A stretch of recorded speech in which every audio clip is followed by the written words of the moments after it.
Ladies and gentlemen, welcome back to the Persian and The Cowboy podcast. As always, he's the Persian, I'm the Cowboy. And today we're going to be doing a look into the Isreal Palestine conflict that's going on right now. This one's going to be a doozy, and there's a lot to talk about, a lot of points that we don't even know about. So we're just going to dive right in with that. Mr. Persian, what are your opening thoughts? Yeah, so I want to start back to almost 2 weeks ago. We had a very tragic terrorist attack in Israel that was conducted by Hamas, the radical Islamist terrorist group that's based in the Gaza Strip. And what happened was 13 to 1,400 Israelis were slaughtered. Surprise attack by Hamas. Hamas attacked 27 different locations in Israel. They not only attacked it with their ground troops, essentially, like a military-style invasion, they broke through the borders of the border wall that's between Gaza and Israel. They attacked border towns. They call them kibbutz, like the communities. They slaughtered men, women, children. Reports are that a barbaric act of rape on women, killing of children, burning children alive, and slaughtering babies, cutting their heads off. Also, Hamas has fired thousands of rockets, homemade rockets, into Israel in different parts. Tel Aviv has been struck. Even the northern part of Israel has been struck. Israelis are calling this their version of 9/11 because a lot of Israelis died on that day unexpectedly. This was a surprise attack. They haven't had Hamas attack them like this. They infiltrated deep into Israel. They also took, they don't even know how many, but almost 200 hostages. They took them back to Gaza as a leverage point. Women, children, elderly folks. Some of these hostages reports have been executed already in Gaza. And, you know, the Israel conflict with Palestine has been going on for a long time.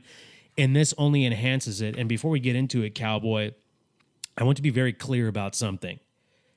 These radical Islamist groups like Hamas and Islamic Jihad that are in the Gaza Strip, they do not represent the average Palestinian, okay? They do not represent the Palestinian people. They don't represent the average Palestinian. And Hamas is governing Gaza as a dictatorship where many Palestinians don't even have any rights. And they have killed many innocent Palestinians that are in Gaza as well throughout their reign since 2008. So let's be very clear on that. Radical Islamic terrorist groups, like any radical ideology, cannot be negotiated with, cannot be appeased. They have to be crushed with an iron fist. And I am a firm believer that Israel has the right to defend itself. They have a right for retaliation for what happened on their soil. It is their right for their existence, and they have to do it. But I am a firm believer in a two-state solution where Palestinians also have a land that they can call home. They cannot live in that part of Gaza, which is 27 miles, and they're living on top of each other with 2 million plus people. This is the most densely populated place on the planet, and this is wrong. Yeah, it's a lot to unpack there. And, you know, the videos started rolling out right away, and so many of those are just so difficult to watch. So many barbaric actions happening out there to children, to people, and just it's disgusting. Everyone can agree that the slaying of innocents is absolutely wrong on both sides. Yes. I mean, Israel's retaliatory attacks right now, they've been hitting targets in Gaza. Almost 6,000 plus bombs have been dropped by the IDF, their air force. They have also amassed a fighting force on the border ready to go for a ground war. And I'm going to be very clear about this. A ground war in Gaza will have tens of thousands of people killed on both sides because it is a very densely populated place. You have to fight house to house, and Hamas uses people as human shields.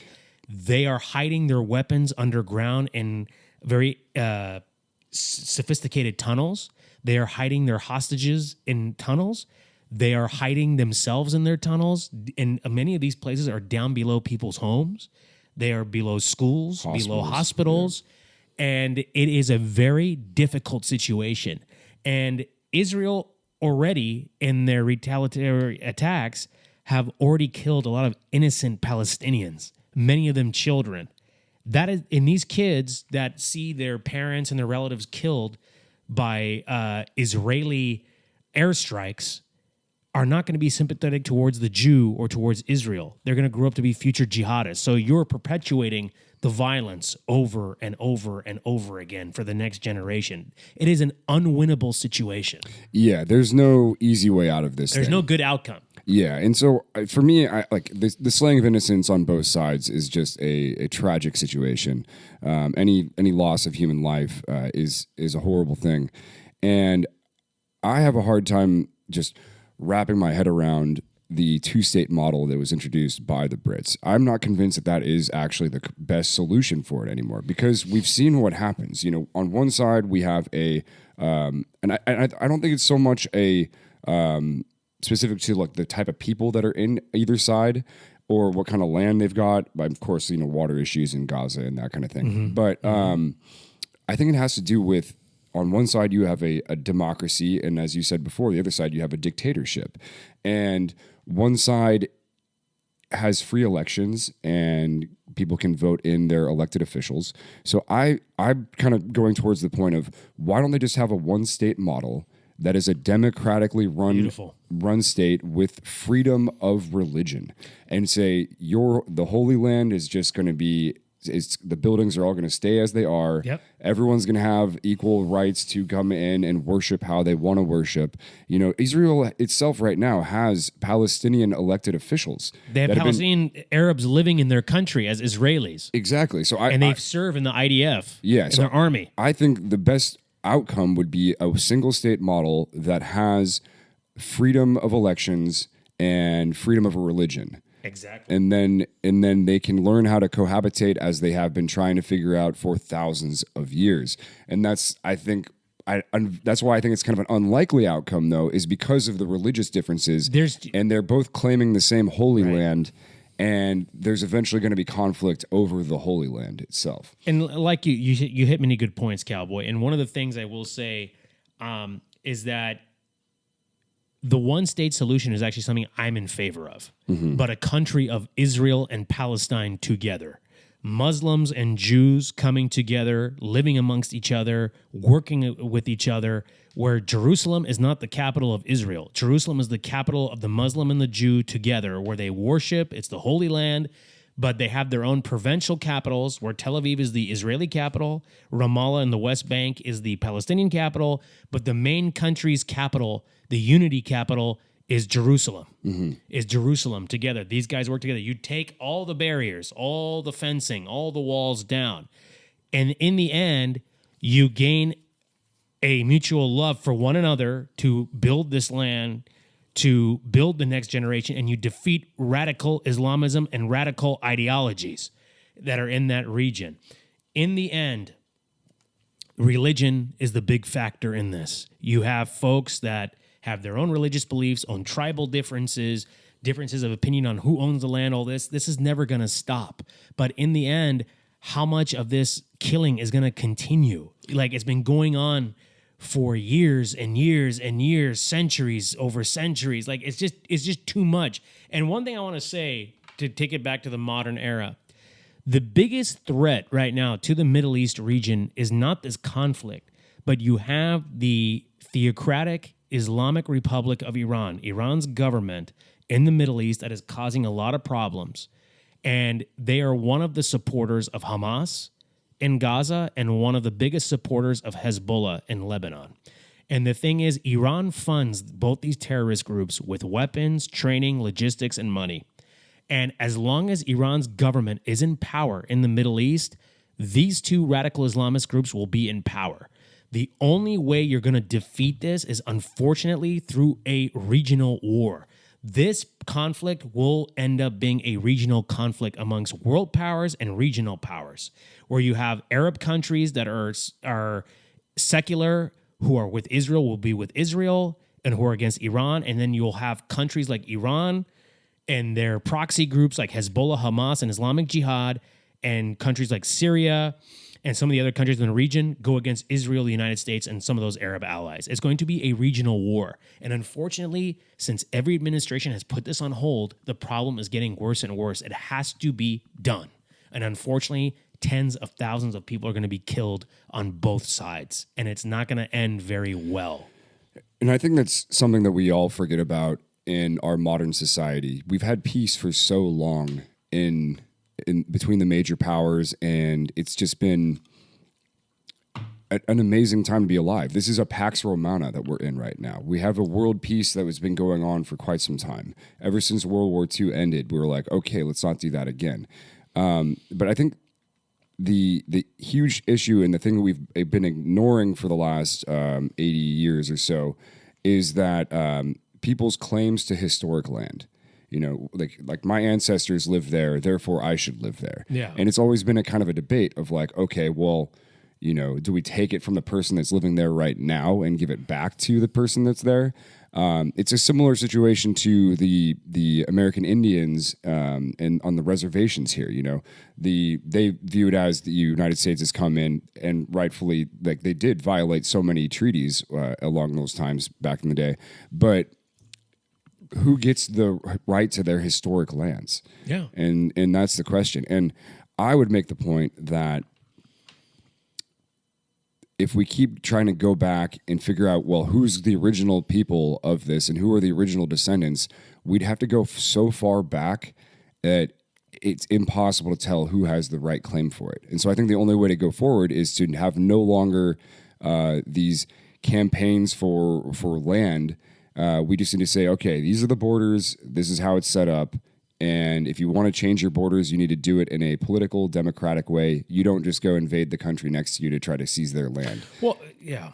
And so I think the borders need to stay the same as they are now. And if you're going to change them, they need to be done democratically.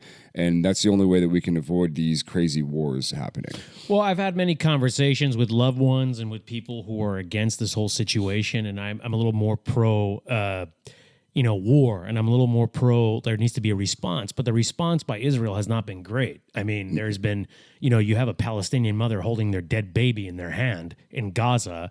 You have dead children all over the place.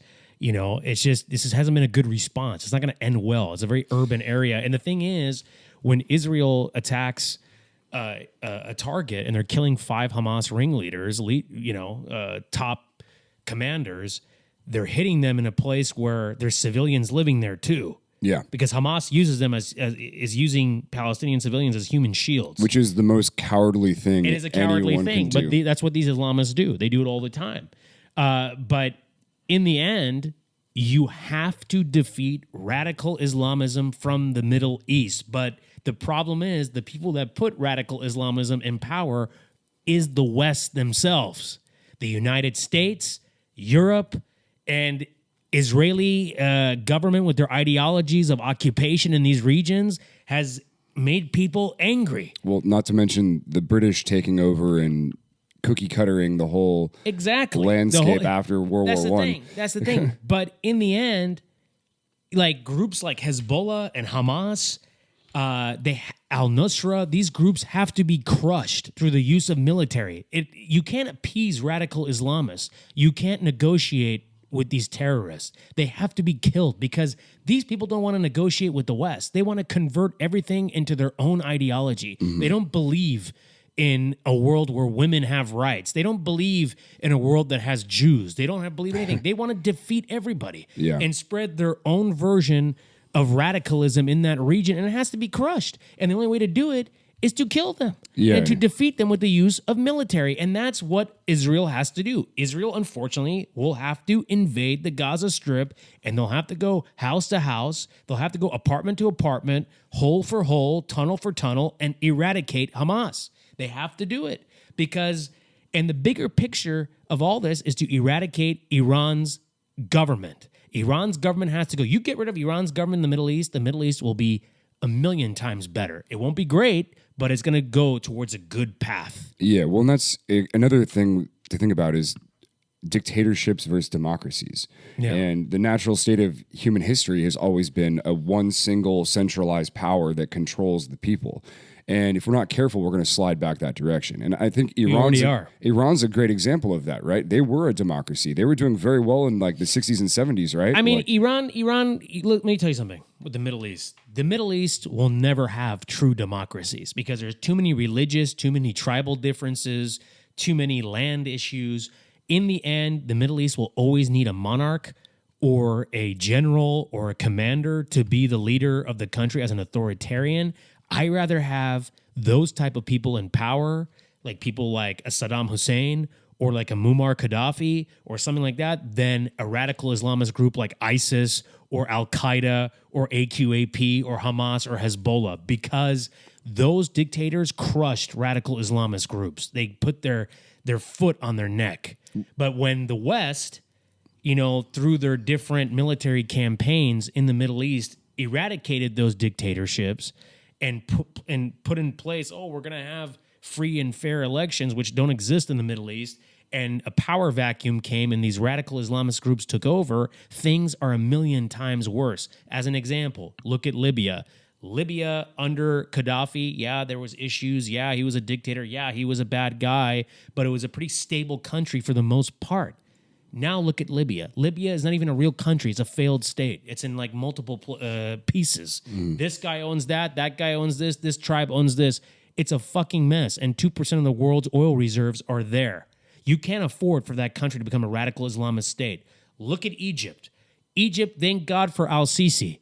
They had a coup in Egypt. Under Obama and that cunt Hillary Clinton, the Muslim Brotherhood was taking over Egypt. Egypt did a coup through their military. Al-Sisi took power. They jailed the Muslim Brotherhood in Egypt. Egypt, thank God, has a authoritarian figure there. Look at the Iranian regime, to your point. You look at the Shah. The Shah, he wasn't a great guy. But you know what? He was much better than what Iran has today with these fucking ayatollahs. Iran was on a path to become a top 10, 15 country in the world, was very westernized. Their women had the ability to work. They had rights. But then when the West, the U.S., the United Kingdom, Europe, the European allies, and France, they decided to topple the Shah in the mid-70s and really promote Khomeini, the Ayatollah, the Grand Ayatollah. This guy wanted to make Iran into a theocracy, into a Islamic Republic dictatorship, and spread this throughout the Middle East region. His first thing out of his words were death to America, death to Israel. Great. We put this motherfucker in power? We should have kept the Shah in power. And honestly, the Shah was a dickless motherfucker too. He didn't have a spine because he had the opportunity to eliminate and kill radical Islamists that were in exile and were in his country. I would have done that if I was in power. I would have eliminated my enemies, all of them. And that just, it baffles me, as someone that grew up in the United States, and my family's been in here for, a couple hundred years now. Yeah. But it amazes me that there's cultures around the world that would not want democracy, even if they were presented with the option of having democracy. Like it's such a culture shock to me to hear that these people wouldn't even want it. That it just baffles me. And I think that's kind of what like America assumes is like, oh, evil dictator. Okay, let's get rid of the dictator, and then boom, democracy will naturally happen. But it's so shocking to me that that's the case. After 9/11, right? 9/11 was a tragic act that happened. Like it was like out of a movie. I still can't believe that it happened to this day. It was such a horrific act. We lost a lot of Americans that day and a lot of people from other countries that were here too. And the problem is, after that, everybody was hungry for war, and we should have retaliated. And I supported the war in Afghanistan because we had to eliminate Osama bin Laden and Al Qaeda. Okay, but then we had grander aspirations. The U.S. government said, "Hey, this just happened. We can use this as an excuse to go to the Middle East and eliminate country after country after country." The Bush-Cheney doctrine had 7 countries on it, okay? Mm-hmm. They invaded Iraq in 2003 and built a case a year prior to invasion of Iraq. Saddam Hussein had chemical weapons in the late 80s and early 90s and eliminated his chemical weapons program post Iran-Iraq war and Gulf War. And we eliminated this guy 2 decades later in 2003, for what reason? Because Saddam has chemical weapons, he has WMD, which he didn't have. There's a lie, yeah. We literally took away a dictator that had a foothold in his country. The country was stable, and then basically gave it to a group of people who were sympathetic towards Iran And we basically handed Iraq on a silver platter to Iran and said, here you go, enjoy. And after that, there was a power vacuum of radical Islamism, insurgency, guerrilla war. The whole place was fucked up. And then it just continuously got worse. Then it spread to Syria. You had the Arab Spring in 2010, 11. It was spreading throughout the Middle East in various countries in the Middle East and North Africa, which turned out to be a complete joke. It was really a power grab for radical Islamist groups. The problem is we had to blame ourselves, the West, the United States, Europe, and some of our key Arab allies. We keep fucking up over and over and over again. We have to stop thinking about profits and oil and our own interests and start thinking about the longevity of the Middle East region and having, somewhat stable governments running these countries, because we can't afford to have radical Islamists run these countries. They don't want anything to do with us. They want to convert everything to the 12th century. We have to crush these fucking people. And now we're in a clusterfuck where we have to clean up our messes. And this situation with Israel and Palestine is very different because you know what? You had an Islamic terrorist group in Hamas for 2 years was planning this attack on Israel. And I'm surprised that Israel had no intelligence. The Mossad, and where were these guys? That is crazy, actually. Yeah, going back to, I don't went on a tangent, but it's a bigger problem. It really is, and it goes back to like isolationism versus non-isolationism. Everyone got mad at the United States for being the world police, and then if the U.S. pulls out, then you get power vacuums like in Afghanistan and that kind of stuff. And then the situation right now, you're calling for us to intervene and crush Hamas. At this point, they have to be crushed, and not even Hamas or Islamic Jihad. You have to go to the north in Lebanon and crush Hezbollah too. Yeah, because Hezbollah is firing rockets. They are from the north into northern Israel, and then on top of that, the U.S. has a battle group of 2 aircraft carriers in the Mediterranean and some battleships in the Red Sea. Mm-hmm. A group that's sympathetic towards Iran in Yemen called the Houthis, the Houthi rebels.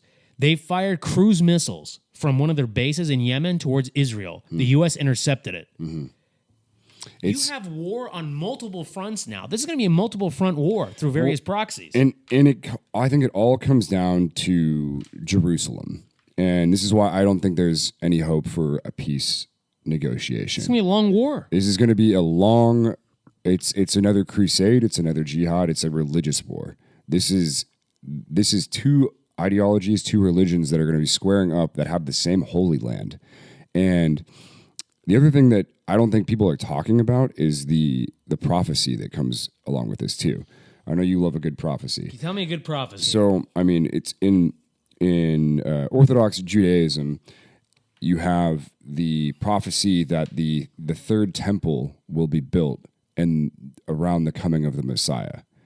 And the problem with that is the Dome of the Rock sits on the site for where the third temple it needs to be built in order to accomplish that prophecy. And so at some point, some radical Judaism, radical Islam are going to square off with each other because they have the same sacred holy place that exists, and so they're going to face off with each other eventually. Well, it's happening. Well, and so the crazy thing is though, so if we go back to like historical rights to who owns the land, if you go far enough back, you do get that like Jews were like it was their land, and then they got destroyed. So the first temple was Solomon's temple, and that was destroyed by the Babylonians in the year 587 BC. Mm-hmm. So this goes way back with that. And then the second temple was built in 516 BC, and that one stood until the Romans came along and sieged Jerusalem and destroyed the temple in 70 AD.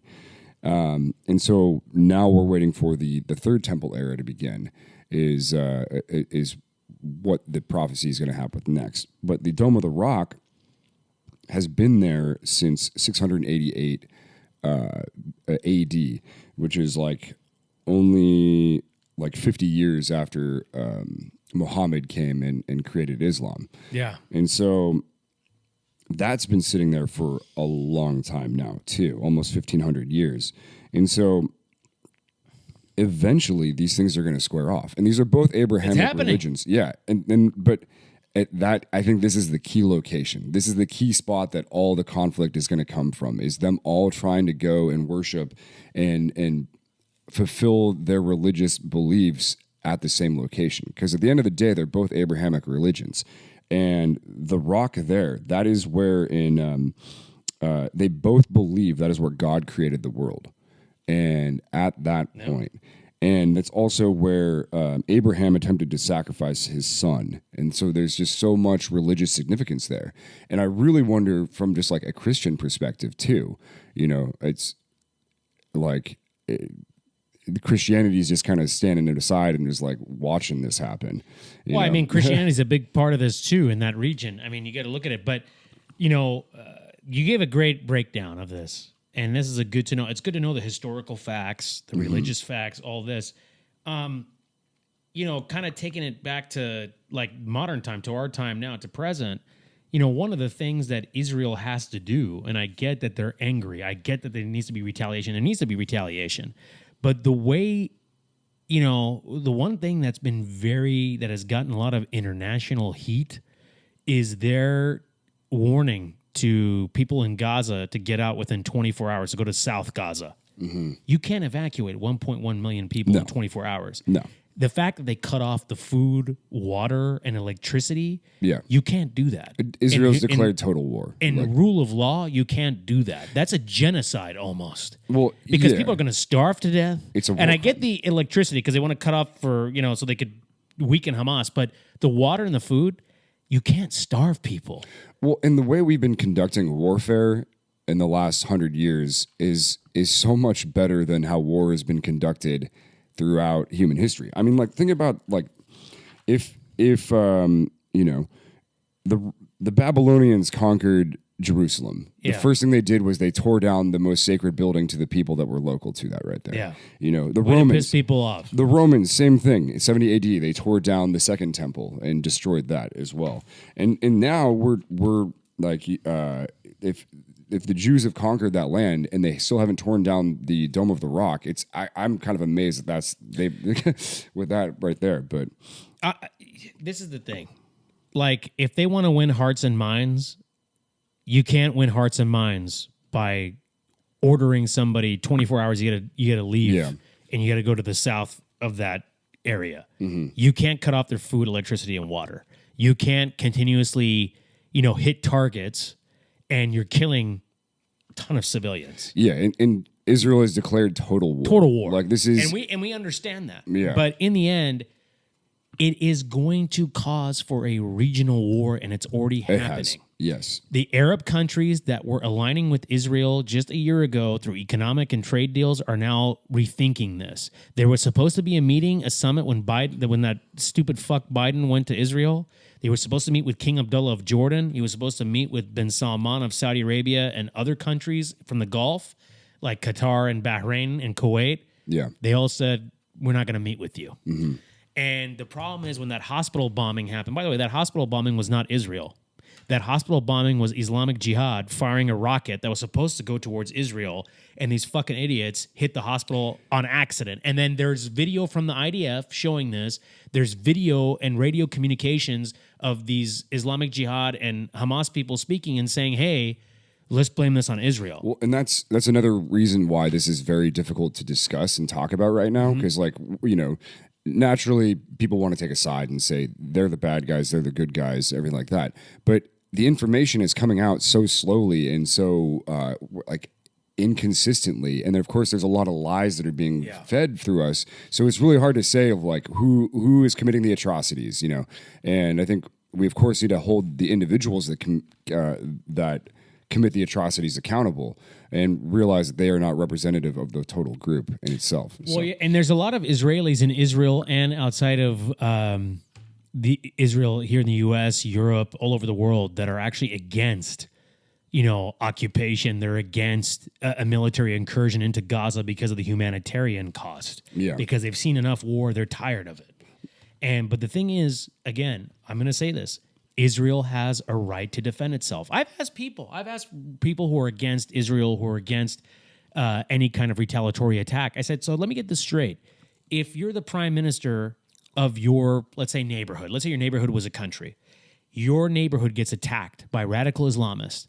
They rape your women, they behead your children, they take people hostage, they take them back to Gaza, rip your kids away from you, whatever. You're going to sit there, take it up the ass and not do anything? Yeah. Believe me, you're going to do something and it's not going to be pretty. And Israel should defend itself. I'm a supporter of them defending themselves and for the incursion into Gaza.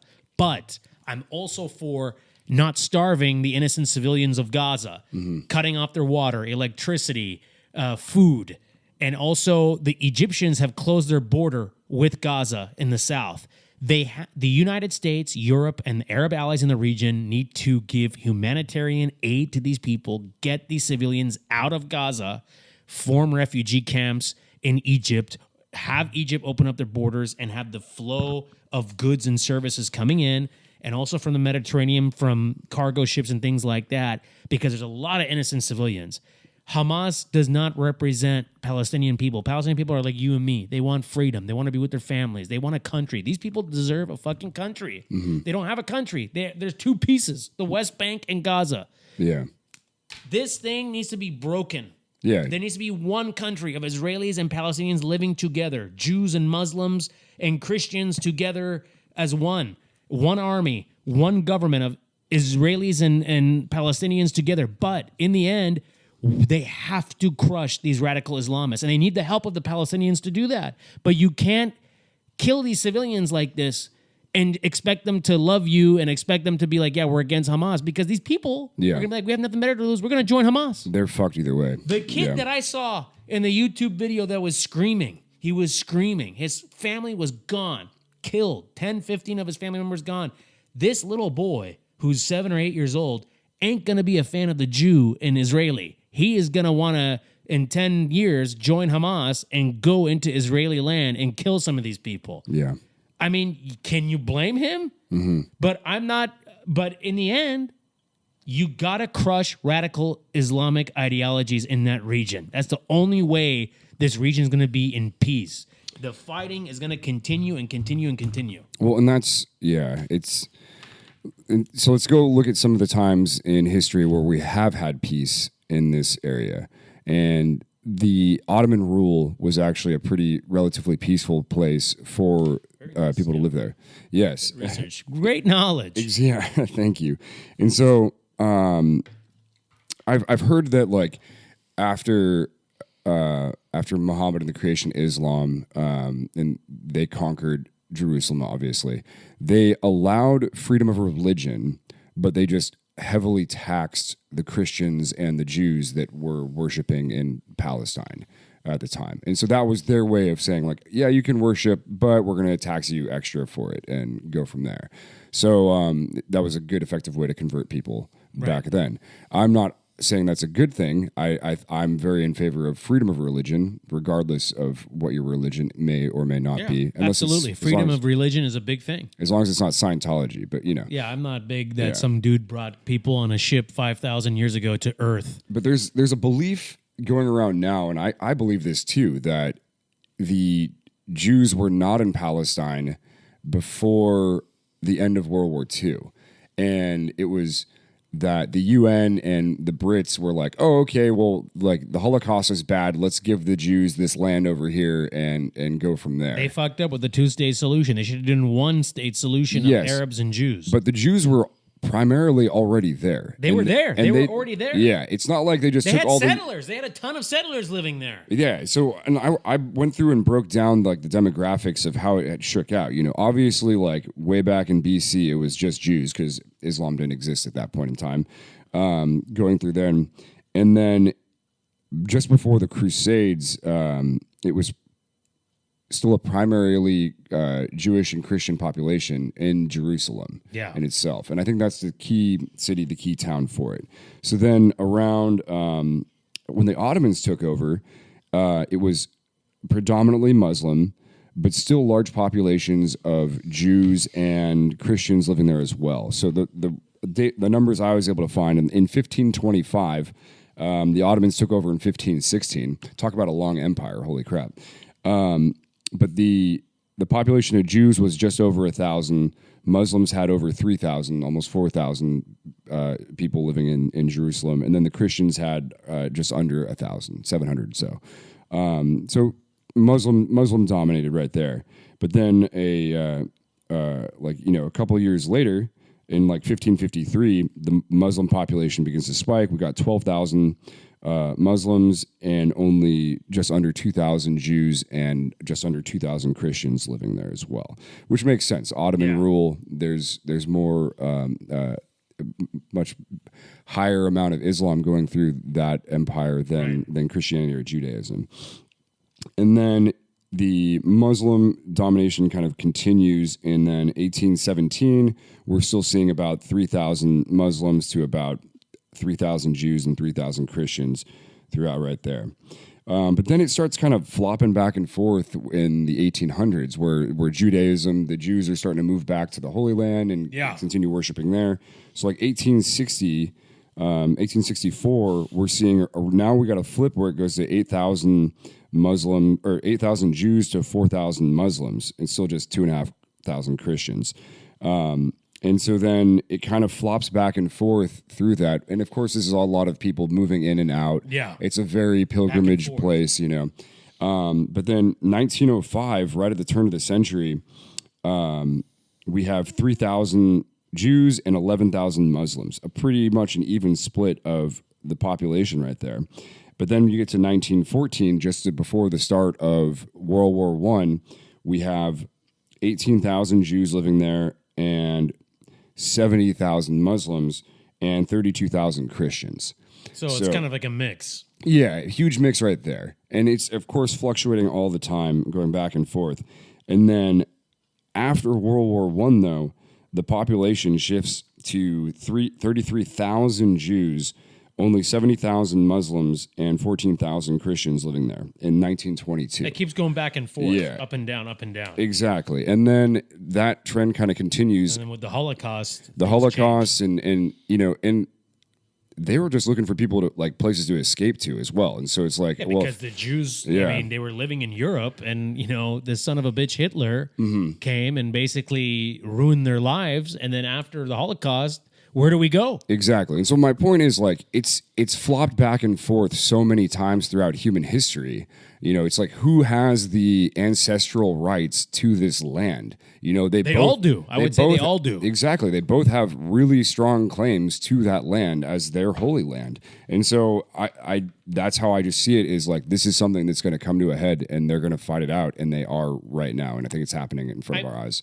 I think, you know, what scares me, you know, is that we're already fighting a war in Europe, okay, with the situation with Russia and Ukraine. And that is a very, you know, you have world powers fighting each other in Ukraine. One side is helping Russia, one side is helping Ukraine.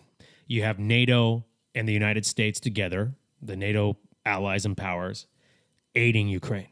Then you have China, Iran, North Korea, and some other parties aiding Russia with weaponry, because Russians need bodies and they need arms like no other. And this is ongoing. Well, it'd be very interesting to see who the Russians would aid in this conflict. Oh, they're going to aid Iran. They're going to aid Iran, and they're going to aid these terror groups because they have been against Israel this whole time. Because Israel on one side is on this side with the United States and NATO helping this war out. They're going to do the other thing.